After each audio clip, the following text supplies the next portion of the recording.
we all have a particular value within context or different contexts that can vary. And I speak to this issue a lot when I'm helping people work on their relationship with themselves, being able to feel more secure, manage anxiety, and other related areas that this issue is maybe a part of the problem that people are dealing with in life.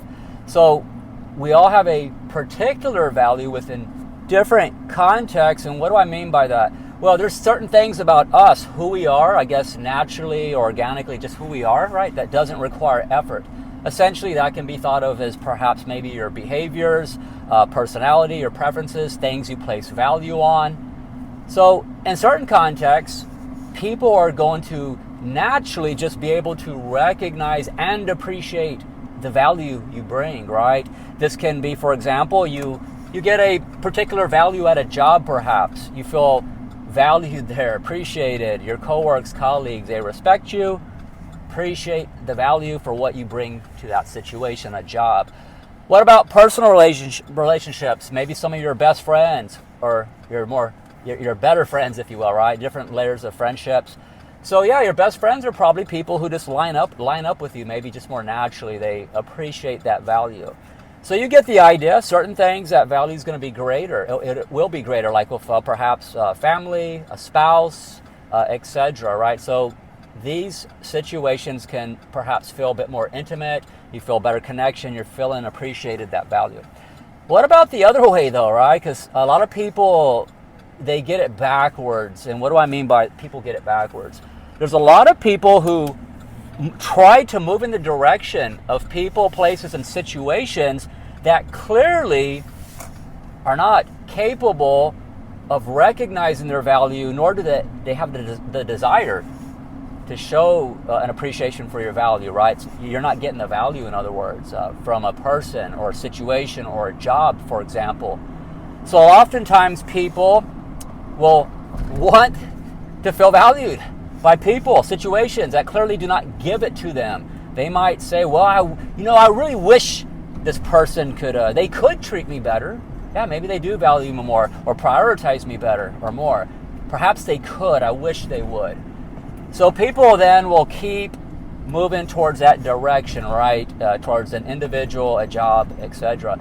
So when this happens, people are having to put effort into trying to behave in a way that shows the value, right? So in these situations, it's work. It feels like an effort. Perhaps you're trying to behave in a way that's not representative of who you really are. And let's just say, yeah, you eventually do get the attention, the validation, if you will, or approval. But in this sense, it's conditional. It's very conditional in that you are having to be something you're not, behave in a way that's not representative of who you really are. So then you can reflect some whatever attributes or characteristics that said other people might place value on, right? Like trying to fit in and be cool or be popular. The problem with this is it's not natural and you're not being who you are. So let's flip it the other way, to be fair. So people who do appreciate your value more naturally, that it's not work for you, you can just relax, be who you are, and feel appreciated. Well, in this situation, it's somewhat conditional too. It's conditional on the value that you naturally bring, just being who you are. The difference is one's more work, the other is not. You're just being who you are. So I think you get the idea. There's a lot of directions you can go with this idea. So I've always been of the thought process when I look at these situations, that we need to learn to move in the direction towards people, places, and things whose behavior clearly demonstrates that they not only can recognize our value, but appreciate it, right? You feel reasonably prioritized within a relationship. And you'll know based on people's behaviors in contrast with you or in context with you. So this is preferable. The problem is not that you don't have value. We all have value. We all have worth and value.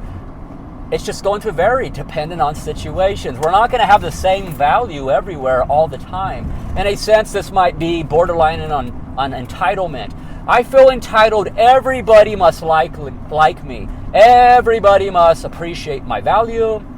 And by golly, when they don't, I'm not going to take that, right? I'm going to do whatever I need to do to feel validated, valued and appreciated by other people. And I think you can see where that can get you in trouble, because there are a lot of people that you can say are toxic. They're not necessarily your friend. They're not looking out for you. And people recognize this. They will. They'll recognize this in a person who does this, who's going to seek the value and the validation, the approval from them when they know they're not giving it to you, right? So people can exploit that and take advantage of you is the point. So the most important relationship you'll ever have in this life is the one with yourself, where you know your value, because this is a context too. What is the context with yourself? Do you know your value? What do you say your value is? How much worth do you place on yourself? How much of a priority do you make yourself? Are you able to be supportive of other people but without compromising your values and needs, right? It's an important question. So I think you get the idea. Know your value, know your worth, practice moving in the direction towards people who naturally appreciate your value, because that's preferable. That doesn't take work. You can be who you are, right? Versus as faking and being something you're not. If you want to even use the word being a poser, right? Just so you can feel approved of and valued. So I hope everybody has a good day. Thank you.